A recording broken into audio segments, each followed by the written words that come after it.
Hey guys, what's up? I'm going to show you how to make some new ground wires for your car. Very simple and easy. This is an easy process. I'm going to show you alternate methods, but I'm going to also show you probably the better method on what to use. So, a lot of times people want to make a big 3 upgrade. I'm just wanting to upgrade my ground cables on my little Civic, but not only just for performance, but also for the looks.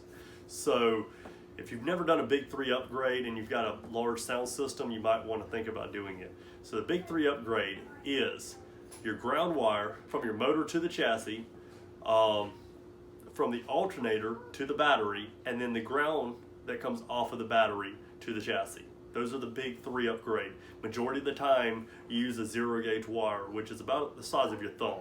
You can purchase all of this stuff that I got in this video for roughly under $50, at least 20 foot of ground wires. So it should be more than enough to do your vehicle. So let's get right into it. I'm gonna put a link in the description for all of the stuff that I use in this video.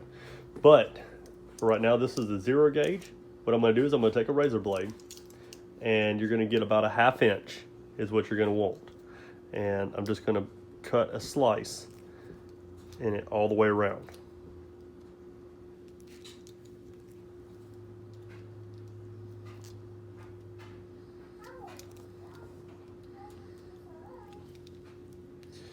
All right, so once you get your slice all the way around, you see where it's separated.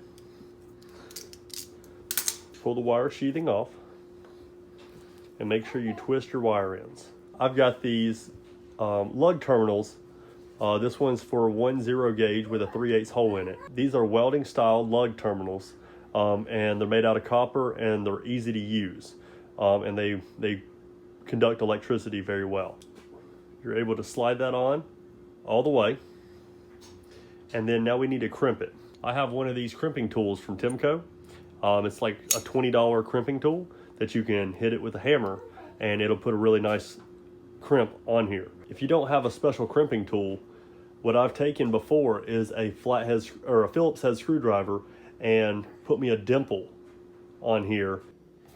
All right, so I took a Phillips head screwdriver and I actually was able to hit it with a hammer, as you can tell, and put a really deep crimp in here.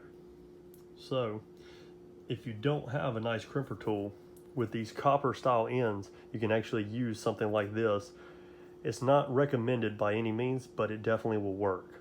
And it's actually enough to suffice, but not that I would recommend it, but it does work. But anyway, I'm gonna show you how we're gonna use this tool. It's spring loaded, so you're able to pick it up and put your lug right where you want it. So I've got this right where I want it. So I recommend using a 5-pound sledgehammer, but all I have is just this hammer. So I'm gonna make it work. So you're gonna want to install your wire and hold it into place.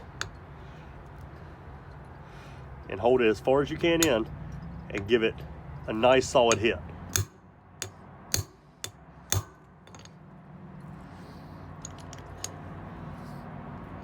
And you can see it makes a nice triangle shaped crimp, and then you shouldn't be able to pull it off. All right, so after you've got your crimp on here, now you need some of this type of sheathing, which comes in all different kinds of colors, but I just went with black just to keep it just one solid color, keep it clean. So the best thing about it is you can just slide your wire straight in, and as you go, you can just feed it as far as you need to. Now I'm only going to do this just for a demonstration, so I'm only going to show you this 1/2. So before you cut this, the only problem is once you cut it, it's real easy for this to fray and start to unwind at the end.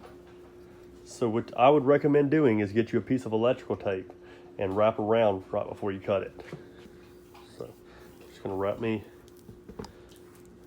some electrical tape right here at the end, and then I'm going to give it a cut, and that keeps it together. So now I'm able to slide I'm able to slide the sheathing to where I want. So I'm gonna slide it down to right here. All right, and so the next thing you need is some heat shrink. So I got a large heat shrink off of eBay from Sky High Car Audio. So now you can just slide that over. And I think it looks best if you just cover up where your crimp is. So now you can get out your heat gun, and if you don't have a heat gun, you can use a hair dryer. All right, so now just heat it up.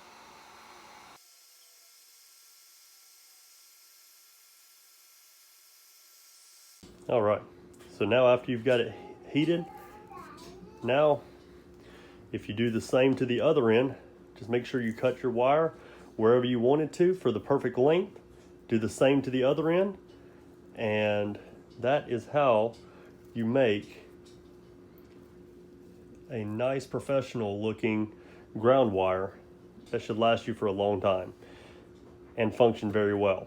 If you enjoyed this video, make sure you give me a like and consider subscribing for more of these how-tos and some other custom projects, and definitely stay tuned for another project. Till next time, peace.